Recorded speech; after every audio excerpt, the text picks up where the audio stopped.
Hello everybody and welcome to our on-screen tutorial for this week.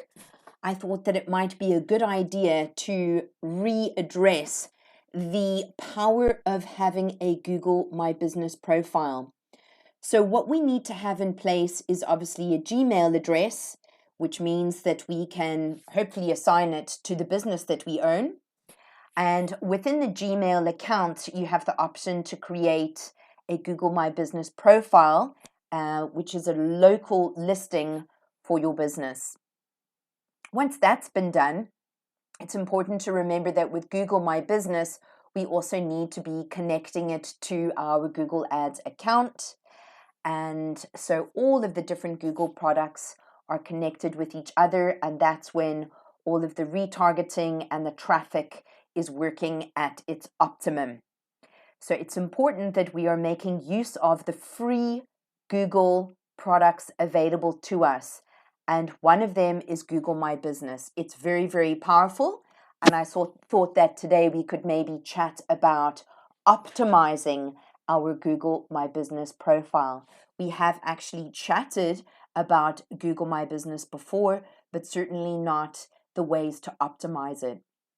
So I'm actually sharing with you the landing page on Google where I have found the Google My Business profile for Celestial Gifts, which is my e-commerce platform.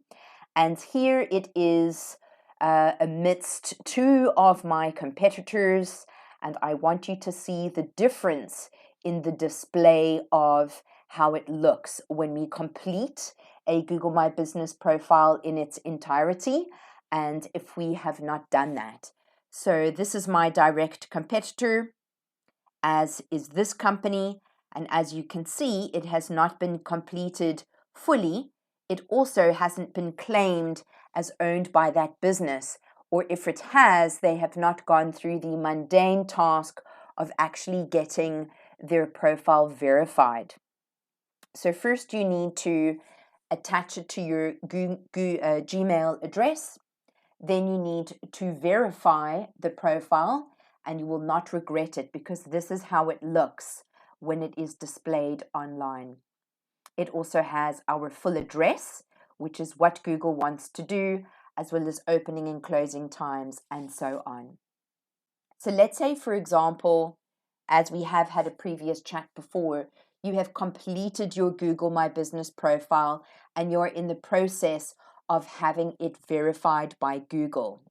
What you can keep in mind are some interesting Google My Business optimization tips. And I'm going to mention again my new obsession and complete love for Pinterest. As a visual learner, I have found so many mind maps, infographics, infograms, picture everything, just information in pictures. That's how I can describe what I'm finding on Pinterest and how much I'm loving it for the type of learner that I am. And I found this wonderful post about Google My Business and optimizing techniques. And I thought you might like to make a note of these or go and find this on Pinterest yourself.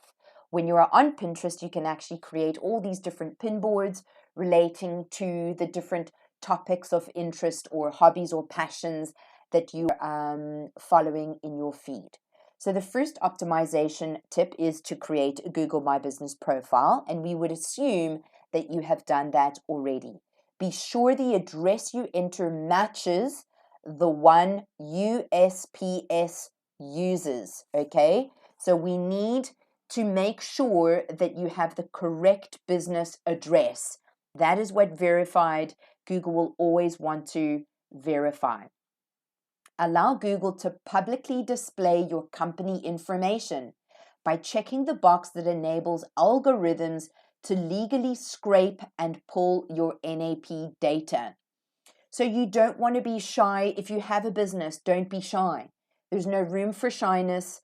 You just need to aware of the odd few weirdos out there, and I certainly haven't come across many in my time in e-commerce. They are there, but when we are doing business, we must be transparent, and we should be displaying our contact information. We should be displaying our work address and so on. So allow Google to publicly display your company information. enter a geographical radius your business serves electronically and physically. This is important because you wouldn't want people from up country finding your listing and then expecting you to deliver groceries or whatever it is that you do.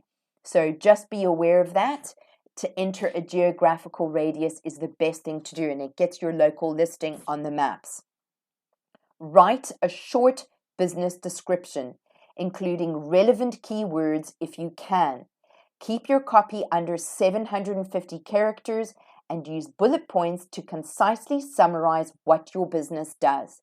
And it's interesting that they make mention of including relevant keywords, because that is going to be linked directly to your Google rankings, your rankings on Google. So if you have some keywords that are very popular for the products that you sell or the service that you offer, remember to include those in your very short business description with bullet points.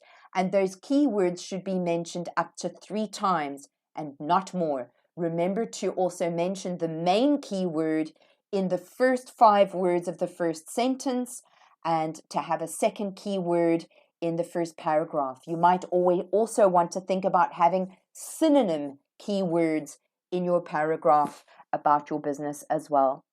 Remember to upload visual content like high-res images, videos, and candid employee photography.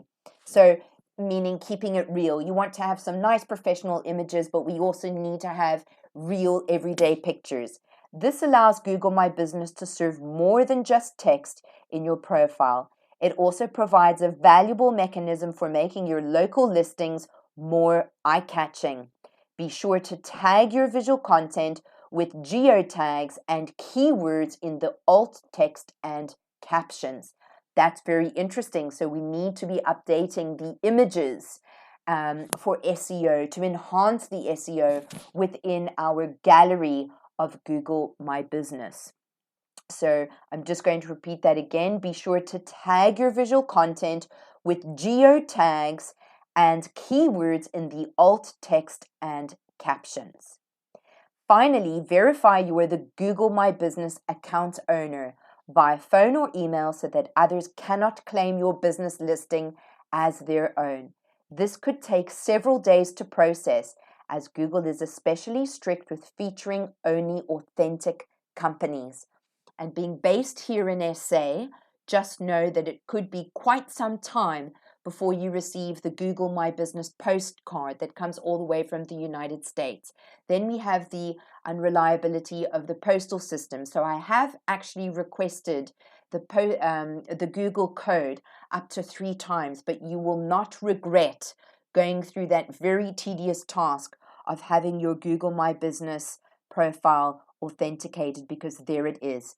So determination and consistency and tenacity really does pay off, because that stands out amongst the others.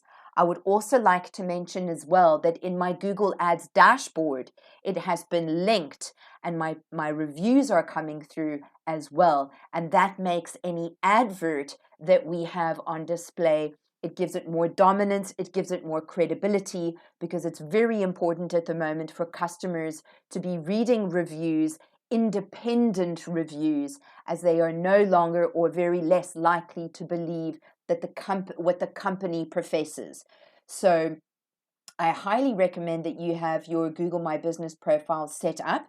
I will also say that in our social media scheduling tool, ours is Zoho, perhaps in Hootsuite or any of the others, I don't know, but we are also able to hook up Google My Business into our Zoho social media scheduler, and that means that all of the posts that we are filtering through to Facebook and Instagram are in fact pulling through to our Google My Business profile as well.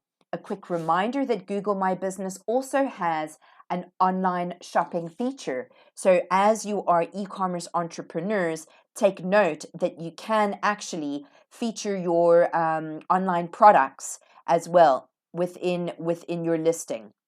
It's very, very fancy. I'm just going to open it up now, if it will allow me. Yes. So here we've actually loaded our main products best sellers, hero products, hook products, whichever you know them best as.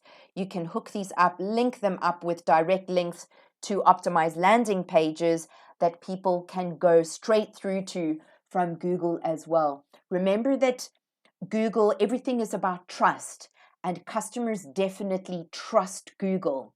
So do yourselves a favor and first set up your profile. And if it has been set up, when last have you updated it? Have you verified it? And please think about these fabulous optimization points that you can go and find right in front of you here, or you can go and have a look for the same graphic on Pinterest. I hope today was helpful. It's been great sharing with you about my favorite subject, and I hope that you have a nice project to go and complete so that you can increase some traffic to your online shops. And remember, the more traffic we get, obviously, the more likely we are to convert to sales. Thank you for joining me, and I'll see you soon.